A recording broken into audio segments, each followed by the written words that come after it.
26-এ ভোটের আগে রাজ্যকে কি হুঁশিয়ারি দেওয়া হচ্ছে? এদের অধিকর্তা রাহুল নবীনের কথা শুনলে কিন্তু এরকমটাই মনে হতে পারে।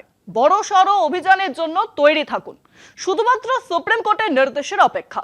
রাজ্যে এসে এভাবেই ইডি আধিকারিকদের প্রস্তুতি থাকার বার্তা দিয়ে গেলেন সংস্থার অধিকর্তা রাহুল নবীন। আইপ্যাক কর্তার বাড়ি ও অফিসে তল্লাশির পর তৃণমূলের সঙ্গে সংঘাত তুঙ্গে উঠেছে ইডির। মামলা গড়িয়েছে সুপ্রিম কোর্টে। সেই সূত্রেই কলকাতায় এসে ম্যারাথন বৈঠক করে গেলেন ইডি অধিকর্তা। ভোটের আগে বাংলায় কি আরো তৎপর হতে চাইছে ইডি? রাজ্যে এসে এমনই ইঙ্গিত দিয়ে গেলেন সংস্থার অধিকর্তা রাহুল নবীন। তবে পুরোটাই যে সুপ্রিম কোর্টের নির্দেশের উপর নির্ভর করছে তা বুঝিয়ে দিয়েছেন তিনি। সরকারের সঙ্গে ইডি টানাপোড়েনের মধ্যে বৃহস্পতিবার রাতে কলকাতায় আসেন নবীন।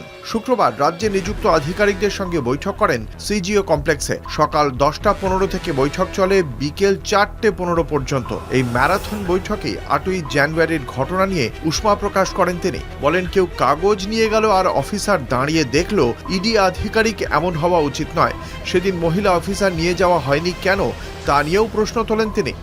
নবীনের নির্দেশ, রেকি করে সঠিক প্রস্তুতি নিয়ে তল্লাশিতে যান। তল্লাশির বিষয়টি গোপন রাখুন। দরকার হলে দিল্লির লিগ্যাল টিমের সহযোগিতা নিন। দিল্লির আধিকারিকদের পুরো পরিস্থিতি জানান, প্রয়োজনে তারাও সাহায্য করবে।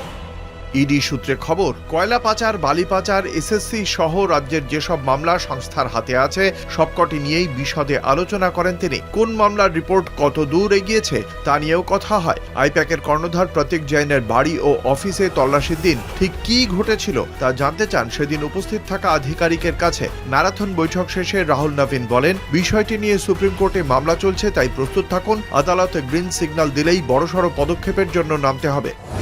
কি হয়েছিল 8ই জানুয়ারি? বেআইনি কয়লা পাচার মামলায় 8ই জানুয়ারি সকালে আইপ্যাক কর্তা প্রতীক জৈনের বাড়ি তল্লাশি চালায় ইডি। তল্লাশি চলে আইপ্যাক দপ্তরেও। এই সময় ঘটনাস্থলে হাজির হন মুখ্যমন্ত্রী। বেশ কিছু নথি নিয়ে বেরিয়ে আসেন তিনি। তাঁর অভিযোগ, তৃণমূলের নির্বাচনী কৌশল চুরি করতে এসেছে ইডি, তাকে কাজে লাগাচ্ছে বিজেপি। তদন্তে বাধার অভিযোগে আদালতে যায় কেন্দ্রীয় সংস্থা।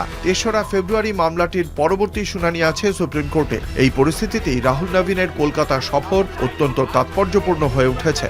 কলকাতা টিভি।